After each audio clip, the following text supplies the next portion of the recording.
Alors, premièrement, est-ce que tu peux nous parler de ton travail?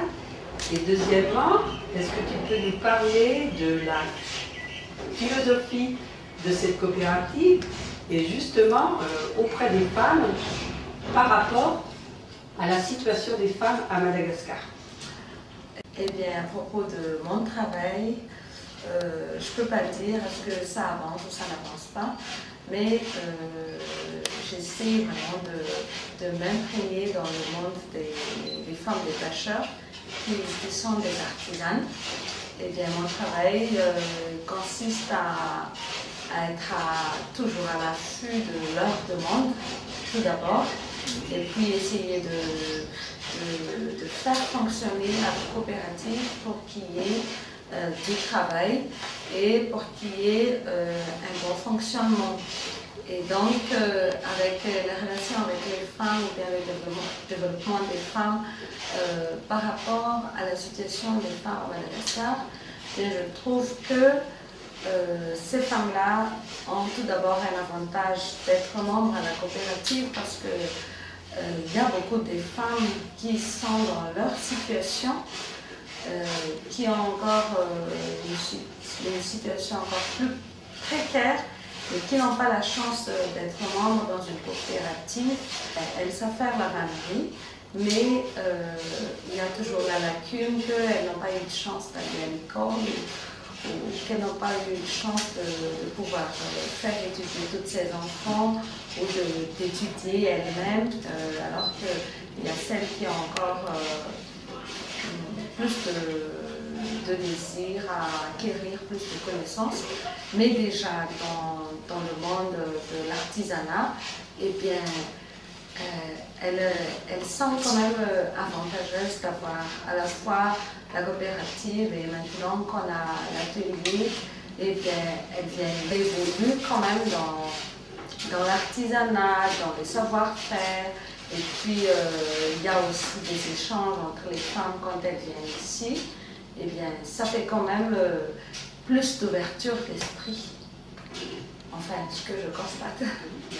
Qu'est-ce que tu penses de ce nouvel atelier et est-ce que ça a été une amélioration petite, moyenne, très importante? Eh bien oui, c'est vrai que l'année dernière, il n'y avait pas cet atelier, mais on a le salle à côté où Friette travaille actuellement. Et moi, personnellement, je trouve qu'avoir cet atelier, ça a apporté beaucoup d'améliorations.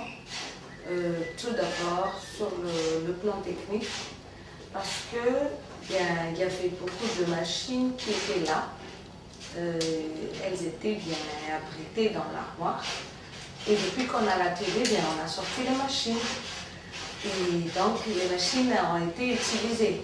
Et avant, dans l'atelier, les machines industrielles qui nous servent maintenant de faire les nattes de plage, c'est vraiment du côté technique que je parle. Eh bien, les deux machines industrielles, c'était entassé parce qu'il n'y avait pas assez de place.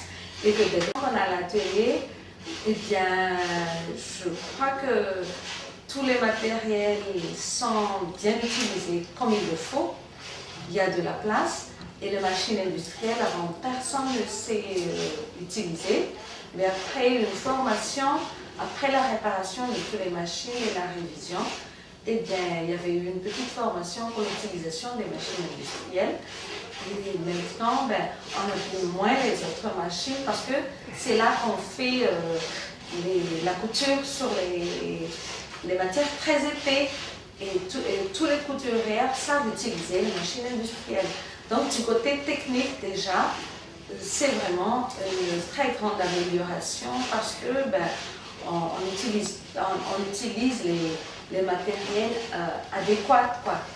Et puis du côté sur l'ouverture des femmes, bien, il y a quand même un échange qui se fait parce que je donne aussi l'exemple sur l'utilisation des autres machines qui étaient inutiles avant. Et bien là, elles ont appris à faire la couture des rabanes brodés avec. Et bien, elles s'apprennent entre elles comment on fait si on fait tel motif, comment on fait si on fait... Donc il y a quand même des échanges qui se font. Et puis surtout qu'il y a l'espace. Donc les femmes peuvent venir un peu plus nombreuses qu'avant. Avant, il n'y a que 2 qui viennent à chaque fois pour faire la couture. Et le samedi, elles font la finition devant ou en plein soleil pour faire la finition le samedi. Parce que c'est le samedi qu'elles viennent assez nombreux ici. Et là, on a l'atelier, elles peuvent bien faire la finition de leurs produits à l'abri. Et bien, un peu d'échange, un peu d'échange de commandes à l'atelier parce que c'est là qu'elles font les finitions. Donc ça fait plus du côté technique que du côté intellectuel, plus d'ouverture. Et évidemment du côté espace, surtout parce qu'avant, on n'a pas assez d'espace, tandis que là, on travaille bien parce que chacune à leur bureau. Il n'y a pas d'interférence entre les produits de la boutique et les produits déjà commandés, puisqu'on a assez d'espace, et des produits non finis qui sont à l'atelier. Donc ça fait vraiment, je disais, une bonne ergonomie de travail. Et puis, un point aussi qui fait que maintenant qu'on a l'atelier, ça attire plus des membres.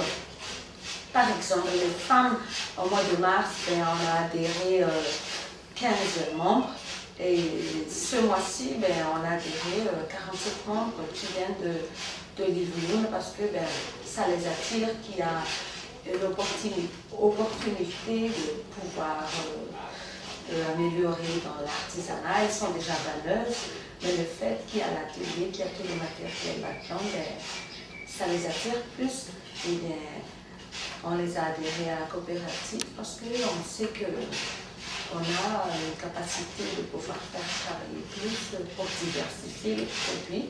Et ça fait un atelier de plus pour je veux dire, partager aussi, parce que depuis qu'on a l'atelier, on a eu un petit contrat de formation pour les femmes, pour les enfants plutôt des pêcheurs du côté sud de l'embouchure du fond.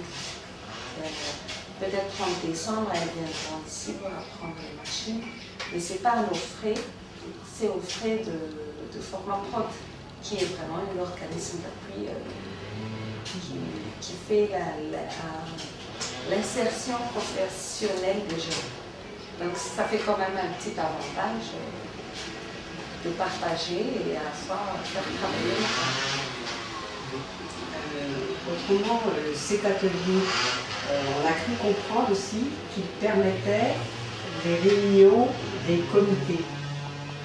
Par rapport à avant, où est-ce que les femmes faisaient des réunions des comités d'administration, et maintenant, qu'est-ce que ça leur apporte? Eh bien, avant, on fait la réunion des comités d'administration dans la boutique, ou bien on est obligé, si on a des clients qui rentrent à la boutique, on est obligé d'interrompre la réunion, ou bien on doit demander à la bibliothèque de l'Hostola nationale. Alors que maintenant, on fait la réunion en atelier. Eh bien, ça fait que ça fait un peu un chez-soi, que ce soit à la boutique, il faut qu'on interrompe un peu la réunion s'il y a des clients. Et là, à l'atelier, puisque ce sont toujours les membres qui travaillent à l'atelier, donc il y a la réunion des CA, donc ça ne fait rien, les membres sont là. Donc ça fait toujours un peu plus à l'aise par rapport à avant parce que là on a une grande table, on fait vraiment une table ronde comme on dit et on est chez soi, on n'est pas obligé de tourner ailleurs pour se réunir. Donc voilà, ça fait, elles sentent de plus en plus que la coopérative leur appartient. Ça fait quand même un plus de motivation que bien, on gère bien, on est de plus en plus autonome, donc on fait bien de se développer avec. J'aimerais savoir ce que tu penses des demandes de formation que les femmes ont faites dernièrement, là, tout ce qu'elles nous ont exprimé la semaine dernière. Eh bien, tout d'abord, si je parle de l'avenir de la coopérative, même si actuellement je trouve que c'est vraiment difficile parce qu'il y a beaucoup de restructuration à faire, il y a beaucoup de socio-organisation à faire, mais je vois quand même l'avenir de la coopérative un peu plus brillant parce que les femmes sont de plus en plus motivées, pas la façon dont j'espère l'être, mais quand même il y a une évolution à leur niveau et je pense que c'est déjà quelque chose.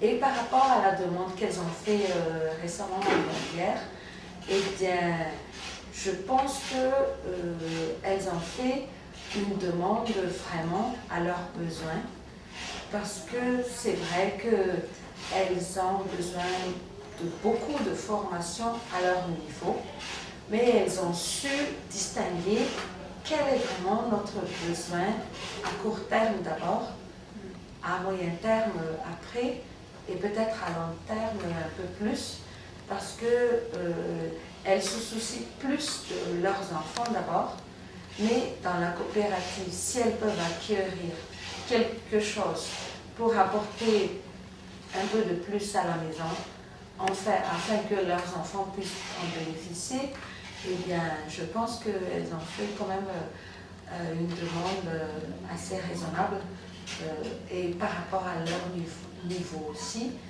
Et je pense que ce sont celles qui sont venues qui ont fait la demande, mais il y a beaucoup d'autres qui demandent pareil, mais bon, elles n'étaient pas présentes. Et, je pense que celles qui sont venues ont fait vraiment une demande pour la totalité des femmes.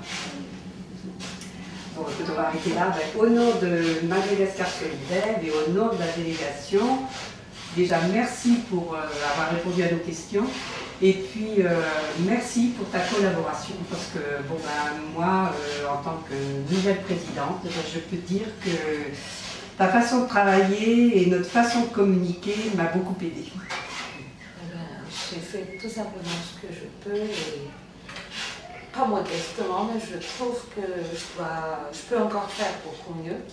Mais le fait qu'il faut que je suive les pas des femmes, donc on en est là. Mais j'espère bien que ça s'améliorera petit à petit. Je suis le nouveau secrétaire comptable de la coopérative Copapamine.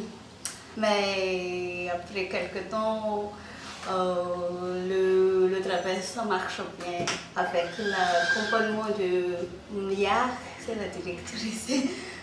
C'est les produits, c'est améliorer tout le temps les produits oui, dans la boutique. Et après on fait le création pour les articles, nouveaux articles. Merci beaucoup pour l'interview. Ah, oui. Merci à toi. Allez, c'est fini. Merci beaucoup avec l'équipe. Tout le monde à France. D'accord. Merci, Brigitte. Et donc, tu es responsable de ce camp. Je suis responsable changement de fonction. Je suis responsable du vente depuis 2014. Se trouve que mon travail marche bien et je respecte mon délai de travail.